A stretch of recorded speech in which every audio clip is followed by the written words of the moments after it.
ఇక్కడ చూడండి ఇల్లులు ఉన్నాయి.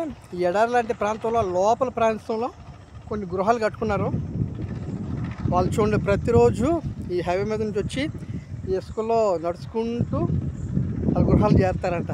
మేము ఒక్కరోజుకే చాలా ఇబ్బంది పడుతున్నాం. ప్రతిరోజు ఈ ఎడారిని దాటుకుంటూ వాళ్ళు వాళ్ళ లోపలికి ఆ గృహాల్లోకి వెళ్తున్నారు. చూడండి లోపలికి మన అక్కడ క్వారీ ఉంటుంది కదా మనకి లోతుగా, అలాగా ఎంత ఇసుకే అదంతా ఇసుక ల్యాండ్ సైడ్ అంటే శాండ్ స్లైడ్ అనమాట. ఇది శాండ్ స్లైడ్ అయ్యి కిందకి అలాగా ఇదవుతూ ఉంది. So desert area first time మాతో పాటు మీరు చూస్తూ ఉన్నారు. ఓకే, సో డిజర్ట్లో చూడండి జిల్లేడు మొక్కలు లాంటివి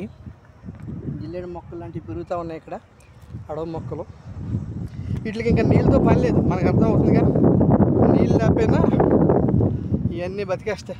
కాకపోతే పచ్చదనం లేదు నీరు లేక. చూడండి ఎలాగ వాడిపోయి ఎలా ఉన్నాయో, లైట్గా ఆ గ్రీనిష్ లేకుండా. ముళ్ళ తుప్పలు ఇవి, ఎడారిలో ముళ్ళ తుప్పలు అంటే ఇవేగా. సో అదంతా డిజర్ట్ ఏరియా. ఆ పైన మనకు కనిపిస్తున్న ఇల్లు అక్కడ వాళ్ళంతా దాటుకుంటూ వెళ్తారంట. బా వెరీ టెరిఫిక్. షూస్ వేడెక్కిపోయి ఆ ఇసుకలో దిగి నడుస్తున్నామో. శాండ్ చాలా వేడిగా ఉంది, గరంగా. షూస్ అన్నీ వేడెక్కిపోయి షూస్లోంచి కాళ్ళలోకి వచ్చేస్తుంది వేడి.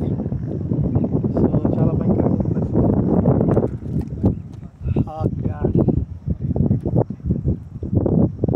కొంతమంది రాలేక కింద ఫొటోస్ తీసుకుంటున్నారు, ఈ పైదాకా రాలేక.